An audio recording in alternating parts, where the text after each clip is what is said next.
see the fuse box in there. And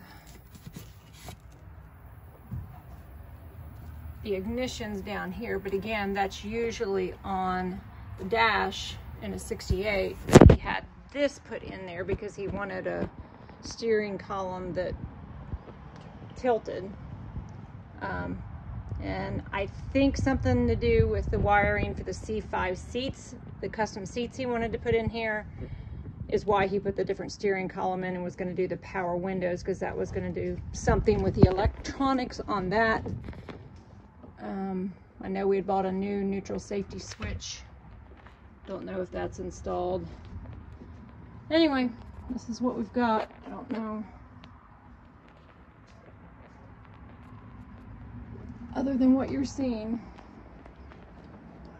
So.